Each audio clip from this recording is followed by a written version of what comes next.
Hey there. I mentioned this in a previous post about losing my phone at the Sydney airport on my way back to Los Angeles. And I am happy to report that I now have the package in my hand. I filled out a lost property report with the airport before. Leaving the airport. Actually, I thankfully had my laptop and was able to do that. I called Verizon thanks to the kindness of the gentleman at the information desk who allowed me to use his personal phone. So I was able to locate their international support line, and I called them and had them to disable the phone because I didn't know if someone stole it or what really happened. I just was trying my best to protect my personal information. And another thing that I did was I put the phone into lost mode. I was able to do that remotely, and I set it to where you need the passcode to open it or to use any sort of like unlock it in any way. And then I also did a remote erase, which was pending for a long time because the phone was apparently never powered on. Apparently, whoever retrieved the phone immediately powered it off, I guess. And so the only time it was powered on was thankfully when I received an email from the Sydney Airport lost property team informing me that they think they had my phone based on my description of it. They asked me for some very specific information, and that was just really a few days after I had left Sydney. So they asked me for the serial number to describe, the phone, how it looked, and if I had any pictures of the phone, which I did not.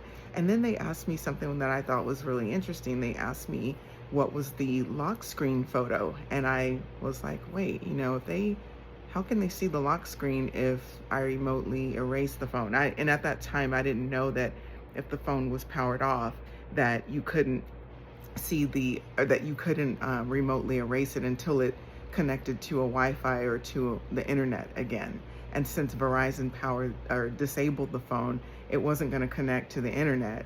The only thing that it could connect to was Wi-Fi. But I hadn't signed up or signed on to the Sydney airport Wi-Fi yet because I lost the phone at the security bin. I had just arrived at the airport and was, getting checked in and through security. So I didn't even have time to think about Wi-Fi. So, and the reason why this is so very important to me, and I'm probably going to get emotional here, but that is because during the middle of that trip, when I was at Hobbiton, actually, which is my signature moment for that entire trip, the moment that I had been dreaming of for years and was so happy to be there, I had recorded some of the most meaningful and important moments of that trip during that time, and from that time to the end of the trip, even until the last day of the trip when I snapped a final image of the Discovery Princess with the Sydney Harbor Bridge in the background. But for whatever reason, my photos were not syncing to the cloud. And so they were stored only on the phone. Normally the photos regularly sync to the cloud, and that keeps my iPhone storage pretty much free from clogging it up. And I noticed something strange when I was at Hobbiton, actually, in the middle of this trip. I saw the storage full notification, and I was kind of like, what? So I couldn't take any more photos with my phone. And my phone was what I was using to get those best like candid videos and like selfie photos and things like that. And I was going to, put it all into like a story or a series of posts once I, got back from the cruise. And so, but this whole losing the phone situation made me realize, and because when I got home and tried to, I got a replacement phone for one thing, and then I logged into the cloud.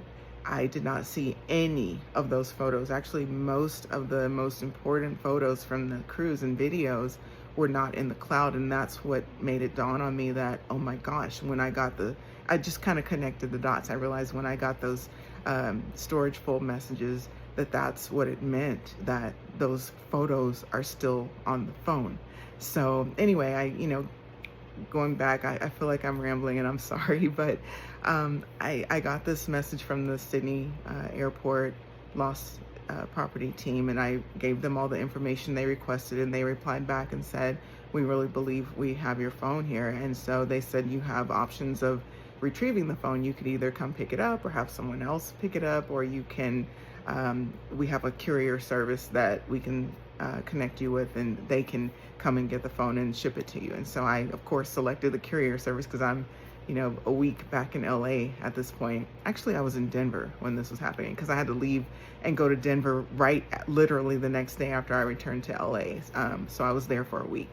But anyway, so I, connected with this courier. They were amazing, very understanding, and, they realized this was an item of value to me, not just monetary value, but it's really the phone. It's not about the phone itself, It's an iPhone 17. Yes, I can get another iPhone 17. Actually, the replacement is an iPhone 16 because it's just an added line. But I was gonna, since I have the phone insurance, I did submit a claim actually, and was gonna, have that process so I could get an actual replacement phone of the same quality and type. So anyway, thankfully I didn't go through with that claim after I got this notification that the phone was found. But anyway, but it's more than about the phone itself. It's the pictures, the images, the videos, the memories that mean so much to me. And so that's why I feel so emotionally attached to this item. It's not the item, it's what it holds. And so I have this package in front of me. It was literally just delivered from DHL, and I am going to open it, and I'm recording this live so that you will see my reaction. And the photos are either going to be there or they're not going to be. And also, one thing I did was I disconnected my Wi-Fi. I disconnected the router so that once I power it on, once I put in that passcode, it's not going to immediately connect to Wi-Fi, just in case that remote erased. Oh, and that's another thing. So I remotely erased it, and then I was able to cancel the remote erase once I got notification that my phone was found. And so and it looks like it went through because it was listed as pending since the phone hadn't been powered on that entire time. So I was able to cancel that erase, but just to be on the safe side, I disabled my router so that the phone doesn't instantly power on and connect to that. And then if by some reason that remote erase is still somehow pending, it's not gonna initiate. So, and what I'm going to do after powering the phone on is I'm going to immediately, I've got my laptop right here, my MacBook, and I'm going to do an airdrop of those photos if they are still on here. I'm praying that they are. So here's the package. They really did a great job. It was Pack and Send that set this up, and they really took great care in packaging this item. Even if it got dropped 100 feet, I think it would still probably be okay. So I'm opening it now, and you can see Mr. Frodo, my little kitty in the background here. He's watching too because he's curious. This is actually my second video that I'm recording today. Hey, Mr. Frodo, you want to see what's in here too? Yeah, I bet he does.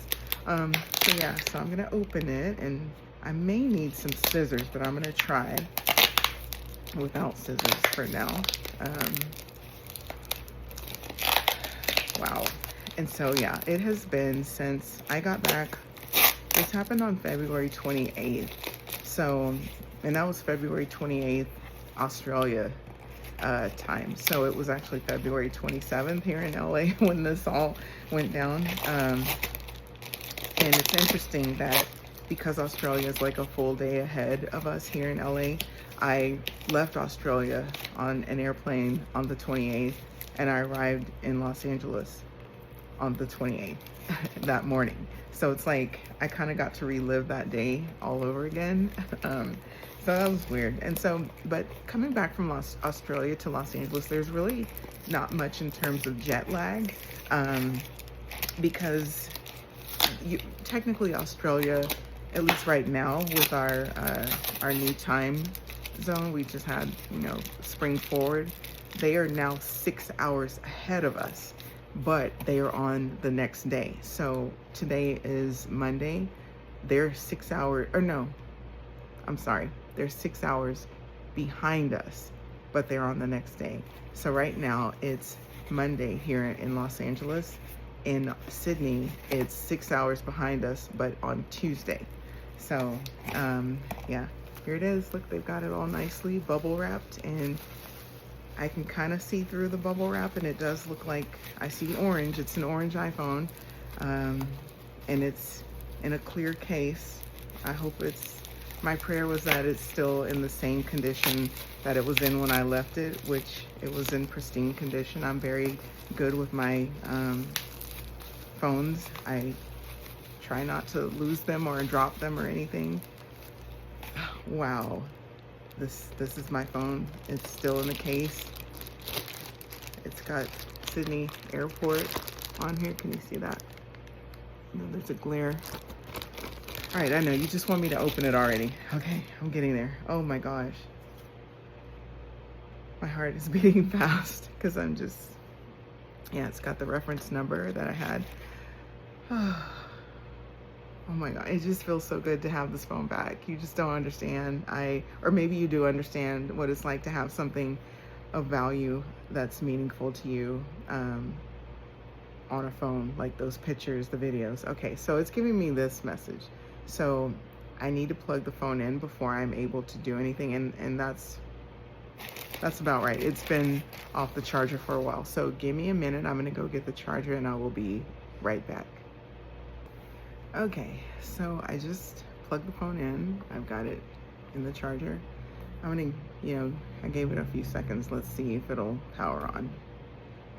It's showing a time of 8:58, and I'm assuming that's Sydney time still because it is like, and I don't know if it's, so yeah, it's about 3 o'clock here. So in Sydney, it's about 9 o'clock in the morning, but Tuesday. So it's 3 in the afternoon, Monday here in LA. So yeah, this is such a lesson, I think, to all travelers. I basically was going through the security line, TSA, whatever, well, what it would be in the US. I don't think they call it TSA over there, but I had put everything that I had into the bin. I had a backpack, I had a jacket, a denim jacket, and a knit sweater with me as well. And I also left that jacket and the sweater in Australia. I'm not worried about that. I can get that replaced. It's nothing of like serious value to me. But anyway, I put the backpack in the bin, and I put the phone, like the backpack was on top of the phone. I think I put the phone in the bin first. And so then I put the backpack down, and then I put the jacket and the sweater, I think, in another bin or something, or I set it down somewhere. And the bottom line is I just really wasn't paying attention, I think, to what I was doing. There was just so much going on. It was very busy in that area. And yeah, I just, like I said, I wasn't paying attention. I had a lot on my mind. Okay, it's 1% charge. And yes, it says, oh, well, it says 9 o'clock on it. So, but yeah, anyway, when I got to I went through the security thing, the scanner, and then on the other side where you go to collect your items, I grabbed the backpack, but for whatever reason, unbeknownst to me, I left the phone in the bin. I know, it's, like I said, what I should have done, and I will do this from now on. I used to have one of those, oh, I've got hair shedding.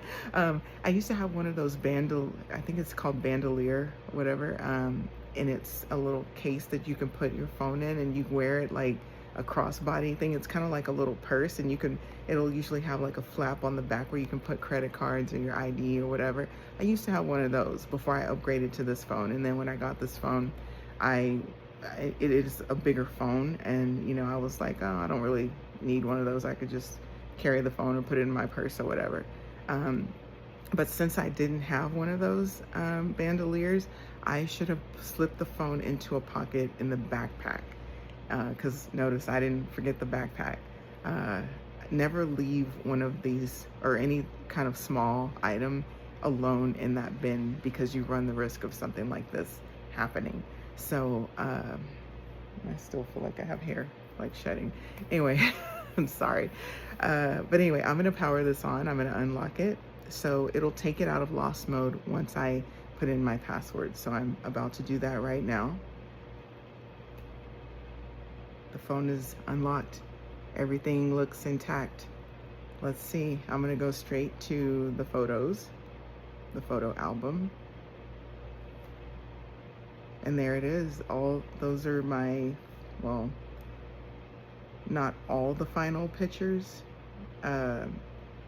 Like the very, very last like couple of pictures that I took in Sydney are not showing up, but like of the ship, like I said, with when I was walking away from it, I took some photos. I took a photo of the ship with the Sydney Harbor Bridge in the background, but it's not there. But all the rest of the pictures, they are there. Let me scroll, and it says syncing paused. So there was a disconnect somehow, maybe because there was, oh no, that picture is there. Oh my gosh. It's there.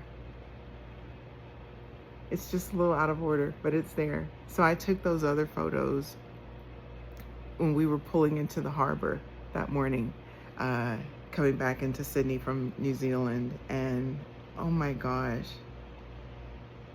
the pictures from the night before, the video I took on the ship with the sunset, it's all there. Everything. Oh my gosh. Oh my gosh. Oh. Yeah, it's there.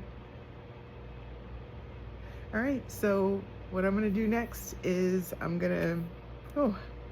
looking through all these. Okay, so that's the big reveal. All my pictures are still there, the videos, everything, it looks like it's there. So now what I'm gonna do before I re-engage my Wi-Fi is I'm going to transfer these pictures, airdrop them, the videos, everything to my laptop just to make sure that it's all secure. And yeah, this saga, oh wow, it's finally over.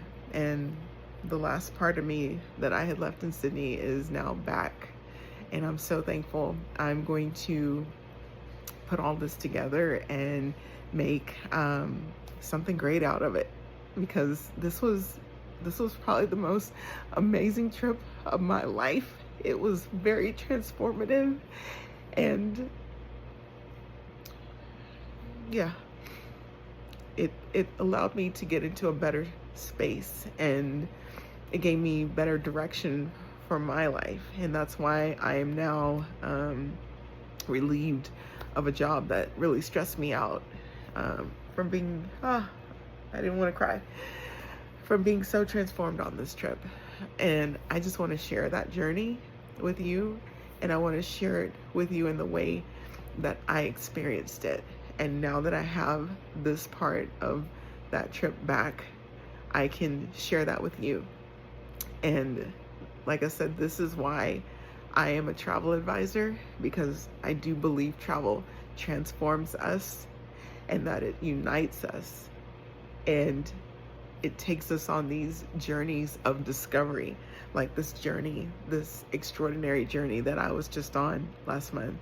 And it even sometimes saves us, just like I feel this journey saved me, because it helped me when I was in such a stressed out season of life from that job that I am now free from. And I'm on a path of now becoming. I was on a journey of discovery on that cruise, but now I'm on a path of becoming. And I'm so grateful to have this back, to have these memories back, and to share this with you. And I would love to work with you someday to help you to go on your own journey of discovery through travel. So anyway, that's it. That was the big reveal, and I am now going to work on these photos and put something special together for all of you. See you next time.